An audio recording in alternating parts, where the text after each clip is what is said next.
What else? Peace! I feel very happy, and since that I made friends with people from other country. That's my first time.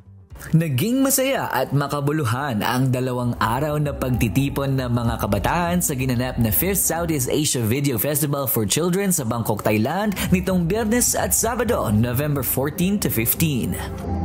Pinatunayan ng isang kalahok mula sa Myanmar na ang nasabing festival ay higit pa sa pagtatamo ng karangalan at papremyo, kundi sa pagkakaroon ng mabuting kalooban sa mga kapwa kalahok at pagbuo ng pagkakaibigan.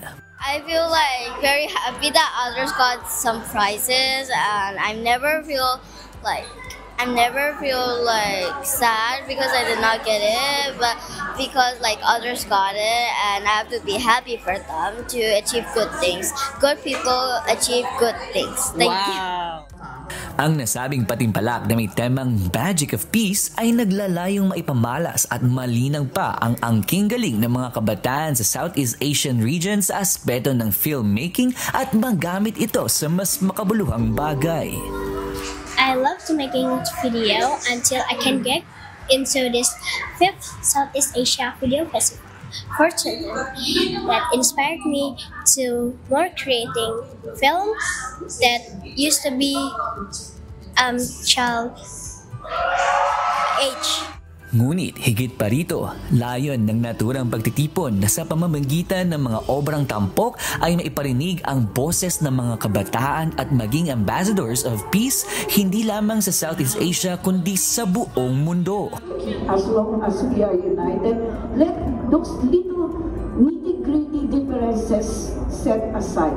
But think of whatever differences, let the children be the ambassador of peace because they can really make a strong message than us. Naging kabahagi rin ng naturang festival ang GMK hosts at anak TV ambassadors na sila Joshua Dionisio at Ira Mariano.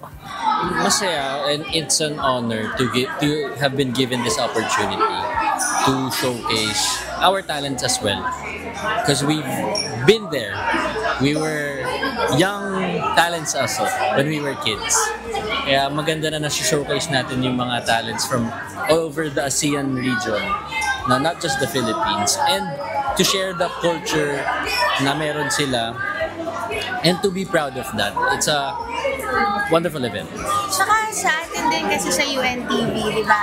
Advocates of peace din tayo. So very happy kami and also humbled na part kami na CVFC and also representing Anak TV as ambassadors. Tapos meron din tayo dito from UNTV din yung entry natin na Payapa si Christian. So nakaka-proud na kasama kami sa ganitong event.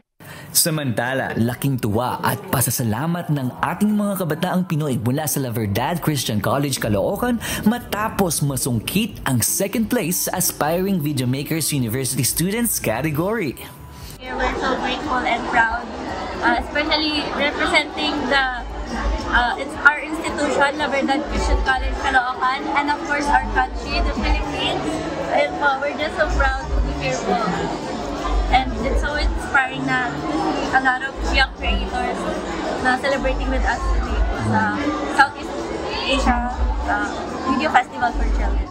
Nagpaabot din sila ng mensahe para sa kapwa nila mga kabataan na nangangarap din sa larangan ng filmmaking.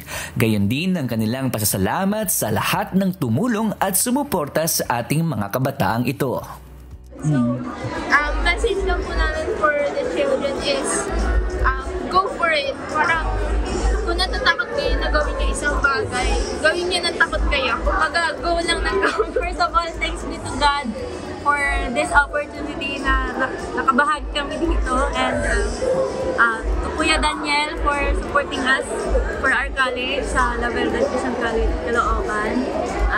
Without his support po, hindi po kami makakapasok sa event na ganito, and for MCGI Brethren Thailand for welcoming us here in Thailand, and for the support for our instructors po na continuously nag-guide sa amin and nag-support sa amin sa lahat po ng mga gagawin po namin, and family, friends, and classmates po, and of course po sa